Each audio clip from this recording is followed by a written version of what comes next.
Hello students, आज हम class 8 chapter 18 SST के अंदर, ठीक है ना, सोशल एंड पॉलिटिकल लाइफ का सेकंड चैप्टर आपकी बुक्स में से 18 चैप्टर अंडरस्टैंडिंग सेक्युलरिज्म पढ़ेंगे। इसका अर्थ होता है धर्म निरपेक्षता।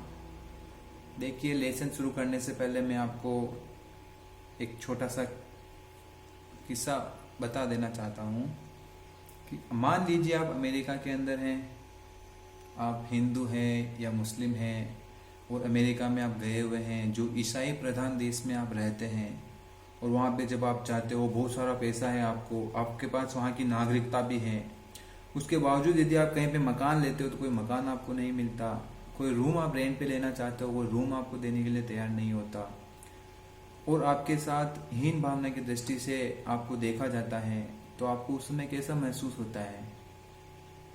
हमें काफ़ी इंसल्ट फील होता है और हमें उस वक्त अपने आप को कोसने के सिवाय अपने पास कोई चारा नहीं होता है। इतना सारा पैसा होते हुए भी हम लोग यहाँ एक कमरा किराया नहीं ले सकते।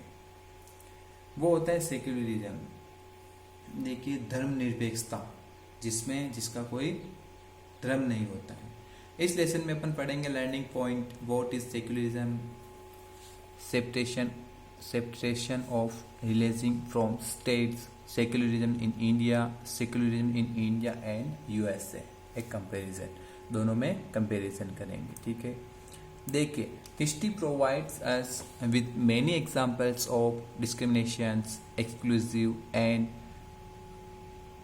rejection on the ground of religions. You may have read about how Jews were persecuted in Hitler's Germany and how several millions were killed.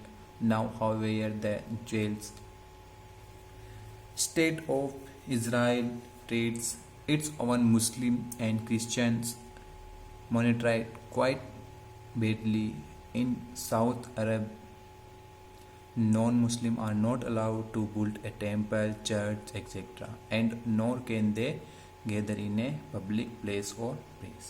देखिए, इतिहास में हमने पढ़ा है, कहीं बार हमने जाना भी है, उसका भेदभाव धर्म के आधार पर जो बेदखली और जो अत्याचार हुए हैं उनके उदाहरण हमें इतिहास में काफ़ी मिलते हैं। हमने भी पढ़ा है हिटलर के बारे में कि हिटलर ने जर्मनी में यहूदियों पर किस तरह से अत्याचार किया था। वहाँ कई लाख लोगों को बेवजह धर्म के नाम पर मार दिया था। लेकिन अब यहूदी धर्म को मानने वाले इज़राइल में भी मुसलमान और ईसाई अल्पसंख्यकों की तरह भांति अमानवीय व्यवहार आज भी किया जाता है। देखिए, सऊदी अरब में गैर मुसलमानों को मंदिर या गिरजाघर बनाने की छूट नहीं है और न ही इन धर्मों के लोगों को वहाँ पूजा अर्चना के लिए कोई सार्वजनिक स्थल पर इकट्ठा होने दिया जाता है। इन सभी उदाहरणों में से एक धर्म के लोग अन्य धार्मिक समुदाय के लोगों से साथ या तो भेदभाव कर रहे हैं या उनकी उत्पीड़ना कर रहे हैं। भेदभाव की ऐसी घटनाएं तब और ज़्यादा बढ़ जाती हैं जब दूसरे धर्म के स्थान पर राज्य किसी एक धर्म को अधिकृत मानता है। सऊदी अरब में नहीं है परमिशन मंदिर बनाने की, मंदिर या चर्च वगैरह बनाने की, पूजा अर्चना करने की। ठीक उसी तरह वहाँ पे जर्मनी में हिटलर ने काफ़ी यहूदियों को मार दिया था धर्म की वजह से। ये काफ़ी ऐसे केसेस हैं, ऐसी घटनाएं अपने को देखने को मिलती है आज भी हमारे देश में। तो यह तब होता है जब स्टेट का या किसी कंट्री का खुद का अपना कोई धर्म होता है। जब वो अपने ही धर्म को सभी पे थोपती हैं, लागू करती हैं, तो हर व्यक्ति को वो धर्म मानना पड़ता है। जो नहीं मानता उसको वहाँ रहने का अधिकार नहीं है। देखिए, व्हाट इज सेक्युलरिज्म। वीडियो अपना लंबा ना हो इसलिए मैं आपको हिंदी में समझा देता हूँ, ये आप पढ़ लीजिएगा कि धर्मनिरपेक्षता क्या है। देखो, पहले अपन ने पढ़ा था पिछले लेसन में कि भारतीय संविधान में मौलिक अधिकारों की व्यवस्था की गई है। भारतीय संविधान में मौलिक अधिकार जो अपने फंडामेंटल्स राइट हैं उनकी सुरक्षा के बारे में हमें पिछले लेसन में पढ़ा है, और उनकी सुरक्षा के लिए हम कोर्ट में जा सकते हैं और बहुमत की निरंकुशता से भी हमारी रक्षा करते हैं। तो भारतीय संविधान सभी को अपने धार्मिक विश्वासों और तौर तरीकों को अपनाने की पूरी छूट देता है। यानी कि भारत में रहने वाला लोग भारत में रहने वाले इंसान अपने धर्म को अपना सकते हैं, पूजा अर्चना कर सकते हैं। सबके लिए समान धार्मिक स्वतंत्रता है। इस विचार को ध्यान में रखते हुए भारतीय राज्य ने धर्म और राज्य की शक्ति को एक दूसरे से अलग रखने की रणनीति अपनाई और राज्य को धर्म के साथ और धर्म को राज्य से अलग रखने की अवधारणा को धर्मनिरपेक्षता कहते हैं। ठीक है ना, ये ध्यान रखिएगा। Secularism reference to this separation of religion from the state, यानी कि जो स्टेट हैं, जो राज्य हैं, वो अपने आप को धर्म से अलग रखता है। सेकुलरिज्म समझ में आ गया। जिस राज्य का, जिस स्टेट का कोई भी अपना खुद का धर्म नहीं होता है, सभी धर्मों को समान अधिकार दिया जाता है, उसको अपन सेकुलरिज्म बोलते हैं। यानी कि हर एक राज्य अपने आप को धर्म से अलग रखता है, उसका कोई अपना धर्म नहीं होता। Separation of religion from state. अब देखिए कि किस तरह से धर्म को राज्य से अलग रखना महत्वपूर्ण क्यों है। Separation of religion from state से, यानी राज्यों को धर्म से अलग रखना क्यों महत्वपूर्ण है कि जैसा कि हमने पीछे पढ़ा था कि धर्मनिरपेक्षता का सबसे महत्वपूर्ण पहलू है धर्म को राज सत्ता से अलग करना। ठीक है ना। Important aspect of secularism is it's separation of religion from state power.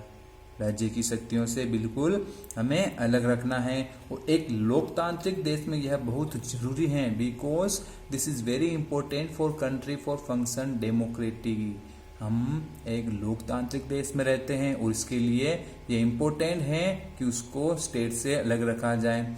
Almost all countries of the world will have more than one religion group living in them. लगभग दुनिया के सारे देशों में एक से ज्यादा धर्मों के लोग साथ साथ रहते हैं। लगभग पूरे विश्व में ऐसे ज्यादा देश हैं जहां पर सभी धर्म को मानने वाले लोग रहते हैं। जाहिर है हर देश में किसी एक धर्म के लोगों की संख्या ज्यादा होगी, बिल्कुल सही है। हम हिंदुस्तान में ले लेते तो हिंदू मानने वाले ज्यादा हैं, मुस्लिम कम है। पाकिस्तान में जाएंगे तो मुस्लिम लोग ज्यादा मिलेंगे, हिंदू लोग कम मिलेंगे। अमेरिका में जाएंगे तो ईसाई लोग ज्यादा मिलेंगे, हिंदू मुस्लिम कम मिलेंगे। ठीक उसी तरह हर एक देश में अलग अलग धर्मों के लोग निवास करते हैं, लेकिन उस समुदाय के लोग, उस वर्ग के लोग उस देश में ज्यादा मिलेंगे। अब अगर बहुमत वाले धर्म के लोग राज्य सत्ता में पहुंच जाते हैं तो उनका समूह दूसरे धर्मों के खिलाफ भेदभाव करने और उन्हें परेशान करने के लिए इस सत्ता और राज्य व आर्थिक संसाधनों का इस्तेमाल कर सकता है और बहुत ही इस निरंकुशता के चलते धार्मिक अल्पसंख्यकों के साथ भेदभाव हो सकता है। ठीक है ना। क्या हो सकता है, धार्मिक लोगों के साथ भेदभाव किया जा सकता है क्योंकि वहां पर उस समुदाय के लोगों का, उस वर्ग के लोगों का बाहुल्य अधिक है। ठीक है ना। नेक्स्ट देखिएगा, बहुमत जहां तक कि कई बार उनकी हत्याएं भी कर दी जाती हैं। अल्पसंख्यक लोगों की काफी दंगे फसाद होने का सबसे बड़ा कारण ये होता है। और बहुमत चाहे तो अल्पसंख्यकों को उनके धर्म के अनुसार जीने से रोक भी सकता है। बिल्कुल सही बात है कि बहुमत चाहिए तो क्या हो सकता है, अपने धर्म के लोगों को, जो दूसरे धर्म के लोग मानते हैं, उनको रोक भी सकता। मैंने अभी थोड़े दिन पहले अमेरिका में घटना हुई थी, श्वेत वर्णीय और अश्वेत वर्णियों के बीच में काली और गोरों की लड़ाई हो गई थी। वहां पर काली लोगों को, क्योंकि वो अल्पसंख्यक है, अपने भारत में देख लीजिए हिंदू और मुस्लिम की काफी लड़ाई होती है, पाकिस्तान में देख लीजिए, क्योंकि जहाँ पे जिस वर्ग का बाहुल्य होगा वहां पर वही लोग, वही वर्ग ज्यादा राज करता है।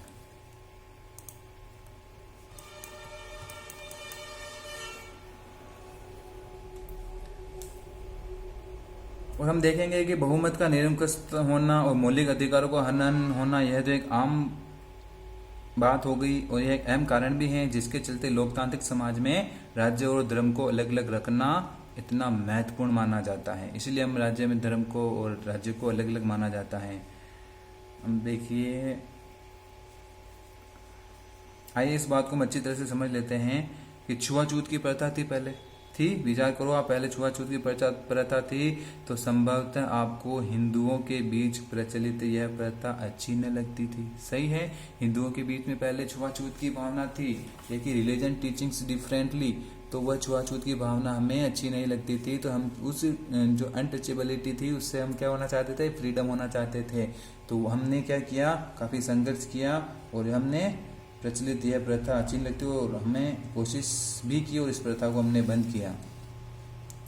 और अगर राज्य सत्ता ऐसे हिंदुओं के साथ में है जो छुआछूत को सही मानते हैं, तो क्या आप आसानी से इस प्रथा को बदल पाएंगे? अगर आप प्रभुत्वशाली धार्मिक समुदाय वाले सदस्य हैं तो भी आपको अपने समुदाय के दूसरे लोगों की ओर से भारी विरोध का सामना करना पड़ सकता है। He thinks handsome and therefore you are to try to reform it. However, it is state power were in the hands of those Hindus who support abortionality. Then do you think that you would have an easy task to try and change this? तो भी तुम अगर उसको change करना चाहोगे, बदलना चाहोगे। राज्य सत्ता पर नियंत्रण रखने वाले ऐसे सदस्य कहेंगे कि हिंदुओं में केवल एक ही व्याख्या होती है और उसकी कोई और व्याख्या करेगा तो वो अधिकार तुम्हें हम नहीं देंगे। You do not have the freedom to interpret this differently, यानी कि हिंदुस्तान में हिंदुओं का बहुत है, हिंदू ज़्यादा हैं, तो मुस्लिम समुदाय को क्या करना पड़ता है, हम ज़्यादा अधिकार नहीं देना चाहते हैं। नेक्स्ट देखिए, सेक्युलरिज्म इन इंडिया, भारतीय धर्मनिरपेक्षता। भारत में धर्मनिरपेक्षता है और ये हमें 3 बातों से पता चलता है। भारतीय संविधान में कहा गया है कि भारतीय राज्य क्या है, धर्मनिरपेक्ष है। Indian state be secular according to the constitution, यानी कि भारतीय संविधान के अकॉर्डिंग भारत धर्मनिरपेक्ष राज्य है। Only A secular state can releasing its object of ensure the follow, और जो यह उद्देश्य को साक्षात्कार करते हैं वो इन बातों का बिल्कुल ध्यान रखेंगे। फर्स्ट है कि that one religion community does not dominate another, कोई एक धार्मिक समुदाय किसी दूसरे धार्मिक समुदाय को नहीं दबाएगा। एक धार्मिक समुदाय दूसरे धार्मिक समुदाय को परेशान नहीं करेगा, उसको नहीं दबाएगा। That some members do not dominate other members of the same religions community, वह कुछ लोग अपने ही धर्म के अन्य सदस्य को न दबाएं, अपने ही धर्म के सदस्य को नहीं दबाएंगे, उन्हें अपना अपना धर्म मानने का अधिकार है। तीसरा पॉइंट जो है, that the state does not enforce any particular religions nor take away the religions freedom of individual, राज्य न तो किसी खास धर्म को सौंपेगा, न किसी खास धर्म को इंसानों के ऊपर थोपेगा और न ही लोगों की धार्मिक स्वतंत्रता छीनेगा। इस तरह के दबदबे को रोकने के लिए भारत राज्य कई तरह से काम करता है। अपना जो भारत राज्य है इस तरह के दबदबों को रोकने के लिए कई तरह से काम करता है। देखिए, पहला तरीका तो यह है, the Indian state works in various, the government should can not promote any of religions.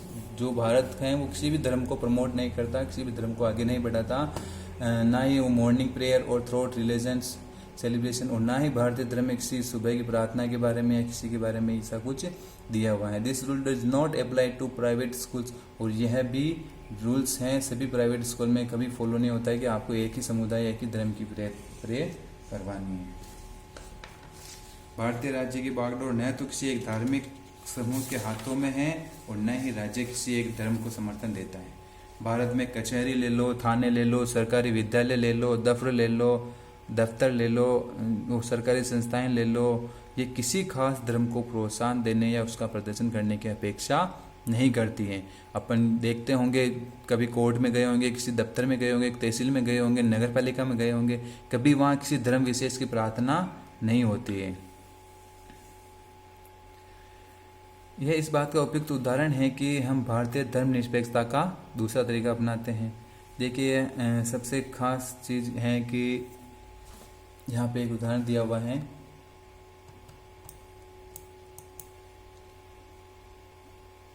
हाँ, सरकारी स्कूलों में, जैसे कोई, मैं इसका एक उदाहरण बताऊँ आपको, सरकारी विद्यालय में जाते हैं और सरकारी विद्यालय में हर फेस्टिवल का हॉलीडे रखा जाता है। क्यों रखा जाता है? क्योंकि सरकारी विद्यालय गवर्नमेंट द्वारा चलाए जाते हैं और गवर्नमेंट का कोई अपना धर्म नहीं होता, इसलिए वो किसी भी धर्म को अपने स्कूल में मनाने से इनकार करते। इसलिए सरकारी स्कूलों में कोई सा भी धर्म, कोई सा भी फेस्टिवल हो सेलिब्रेट नहीं किया जाता है और वहाँ पे सिर्फ उस दिन की छुट्टी रख दी जाती है। और सेकंड दीजिए, Sikh does not have to wear a helmet. अब सिख समुदाय क्या होता है, हेलमेट नहीं पहनता। क्यों नहीं पहनता? क्योंकि भारतीय संविधान में और उनके धर्म से संबंधित रिलेशन में के सिर पर पग रहती है और उस पाग को वो नहीं उतारते, उसके ऊपर हेलमेट नहीं पहना जाता है। तो एक जैसे कभी हम जाते हैं तो देखते होंगे सिख लोगों के हेलमेट नहीं होते, उनका ना ही चालान बनता है, क्योंकि उन्हें धर्म अपनाने की स्वतंत्रता है, धार्मिक प्रवृत्ति की स्वतंत्रता है।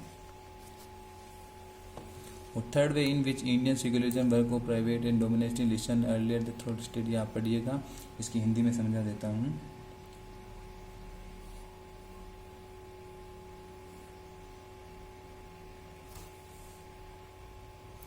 देखिए तीसरा वे दिया हुआ है कि जिस तरह से this is a good example for members of the same religion, हमने पिछले लेसन में पढ़ा था कि किस तरह से अनटचेबिलिटी यानी अछूत की भावना फैली हुई थी।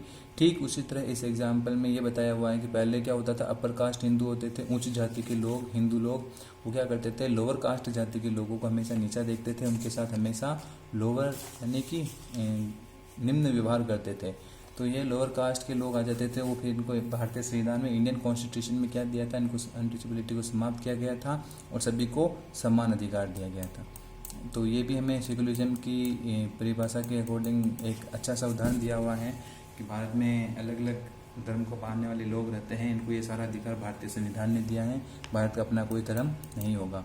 देखिए लास्ट पॉइंट है आपका ये secularism in India and USA. अब भारत में और अमेरिका में जो धर्मनिरपेक्षता है उसकी दोनों की तुलना की जाए तो मैं आपको हिंदी में समझा देता हूँ कि अमेरिका के अंदर क्या होता था कि बच्चे को शुरू से ही यानी कि संयुक्त राज्य अमेरिका में सरकारी स्कूलों में ज़्यादातर बच्चे सुबह सबसे पहले वफादारी की शपथ लेते थे और पहला शब्द ही वो बोलते थे कि ईश्वर की छत्र छाया सब में, ईश्वर की छत्र छाया, ऐसा उनका एक प्रार्थना थी या शपथ थी। उस शपथ में ये सबसे पहला वर्ड यही बोलते थे कि ईश्वर की छत्र छाया में मैं ये करूँगा, मैं वो करूँगा। तो 60 साल से भी पहले वहाँ यह तय कर लिया गया था कि अगर यह शपथ किसी बच्चे की धार्मिक आस्था को ठेस पहुँचाती है तो उसे इसको दोहराने की ज़रूरत नहीं है। अगर ये वर्ड मैं ईश्वर की छत्र छाया में, ये वर्ड अगर किसी की धार्मिक भावना को ठेस पहुँचाती है तो उसको इस शपथ को बोलने की ज़रूरत नहीं है, दोहराने की ज़रूरत नहीं है। और अगर इसका ऐसा कोई दबाव बनाता है तो उसे कानून द्वारा चुनौती दी जा सकती है। लेकिन एक तरफ तो वहाँ के लोग उच्च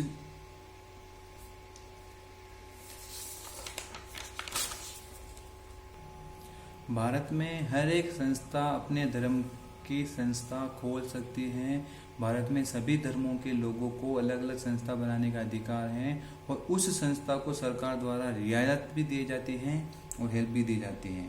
ठीक है, संयुक्त राज्य अमेरिका राज्य और धर्म के पृथक्करण का मतलब है कि राज्य और धर्म दोनों ही एक दूसरे के मामलों में किसी तरह का दखल नहीं देंगे। ठीक है ना, संयुक्त राज्य अमेरिका में भी यही चीज़ कही हुई है कि राज्य और धर्म के मामले में कोई किसी तरह का दखल नहीं देगा। शायद हम लोग समझ गए होंगे कि भारतीय धर्मनिरपेक्षता और अमेरिकी धर्मनिरपेक्षता के बीच एक अहम फर्क है और ऐसा इसलिए है कि अमेरिका धर्मनिरपेक्षता में धर्म और राज्य के बीच स्पष्ट अलगाव को विपरीत भारतीय धर्मनिरपेक्षता में राज्य को धार्मिक मामलों में हस्तक्षेप करने की छूट दी गई है। राज्य को धार्मिक मामलों में हस्तक्षेप की छूट दी गई है, लेकिन अमेरिका में ऐसी छूट नहीं है। भारतीय संविधान ने छुआछूत को खत्म करने के लिए हिंदू धार्मिक क्रियाकलापों में हस्तक्षेप किया था। भारतीय धर्मनिरपेक्षता में राज्य धर्म से अलग तो है लेकिन धर्म से उसका फासला सांकेतिक है। इसका मतलब यह है कि संविधान में दिए गए आदर्शों के आधार पर राज्य किसी भी धर्म के मामले में हस्तक्षेप कर सकता है। ठीक है ना, राज्य किसी भी धर्म के मामलों में हस्तक्षेप कर सकता है। ये आदर्श कसौटी मुहैया कराते हैं जिस के जरिए इस बारे में फैसला लिया जा सकता है हमारा राज्य धर्मनिरपेक्ष है, इसके अनुरूप काम कर रहा है या नहीं। और भारतीय राज्य धर्मनिरपेक्ष है और धार्मिक वर्चस्व को रोकने के लिए कई तरह से काम करता है। भारतीय संविधान अपने नागरिकों को मौलिक अधिकारों का आश्वासन देता है। भारतीय संविधान क्या देता है अपने को? मौलिक अधिकारों का आश्वासन। यदि आपके अधिकारों का हनन हुआ है तो you have a fundamental rights, you can go in court. अगर आपका उनका हनन होता है तो आप कोर्ट में जा सकते हो। बल्कि वास्तव में ऐसे उल्लंघनों की वजह से हमारे सामने संवैधानिक व्यवस्था की जरूरत बनी हुई है। इस तरह के अधिकारों को ज्ञान हमें अधिकारों के उल्लंघन के प्रति संवेदनशील बनाता है और जब कभी ऐसा होता है तो हमें इसके खिलाफ सही कदम उठाने की आवश्यकता होती है। तो आपका लेसन ख़त्म हुआ। अब इसमें देखिए एक छोटा सा केस दिया हुआ है। In February 2004 France passed a law banning student from wear any constitution relation. देखिए फरवरी 2004 में क्या हुआ था, फ्रांस में एक कानून बनाया गया था। इस कानून में प्रावधान किया गया था कि कोई भी विद्यार्थी इस्लामी बुर्का, यहूदी टोपी या बड़े बड़े ईसाई क्रॉस जैसे धार्मिक और राजनीतिक जो चिन्ह के प्रतीक होते हैं, ठीक है ना, जो गलों में पहनते हैं स्वास्तिक और कोई धार्मिक बुर्का ऐसा पहनने वाले स्कूल में नहीं आएंगे। फ्रांस में रहने वाले उन अप्रवासियों ने इस कानून का काफ़ी विरोध किया था। फ्रांस में जो अप्रवासी रहते थे, जो पाकिस्तानी हिंदू लोग, जो ईसाई लोग वो रहते थे, उन्होंने इसका काफ़ी विरोध किया। क्योंकि उनका बुर्का पहनना या लॉकेट पहनना उनकी मान्यता होगी। वे सबसे पहले अल्जीरिया, ट्यूनीशिया और मोरक्को आदि देशों में उन देशों से आए थे जो पहले फ्रांस वेब उपनिवेशक थे। और 1960 में क्या हुआ था, 1960 में दशक में फ्रांस में मजदूरों की कमी हो गई थी। 1960 में फ्रांस में क्या हो गई थी, मजदूरों की काफ़ी कमी हो गई थी। तो उस समय इन अप्रवासियों को फ्रांस आकर काम करने के लिए वीज़ा यानी प्रवेश पत्र दिया था। 1960 में जो अल्जीरिया, ट्यूनीशिया और मोरक्को के लोग थे वो यहाँ पे आए थे मजदूरी करने के लिए, और मजदूरी करने के लिए बुलाने के लिए उनको वीज़ा बना के दिया गया था। और अब इन अप्रवासियों की बेटियां स्कूल में अक्सर सिर पर रुमाल बांध कर जाती हैं। तो यह कानून लागू होने के कारण, सिर पर रुमाल बांधने के कारण वो स्कूल से निकाल दिए जाते हैं। वार्निंग एंड डिस्टर्बर्स, ये कानून बना था फ्रांस में। आपका लेसन खत्म हो गया है। क्वेश्चन आंसर का आपको पीडीएफ भेज दी जाएगी, उसी पीडीएफ को करना है। इसके अंदर जो क्वेश्चन आंसर दिए हुए हैं फिलहाल आप उनको रहने दीजिएगा। Leave its because we done in our school when we will be open our schools, ठीक है। Thank you.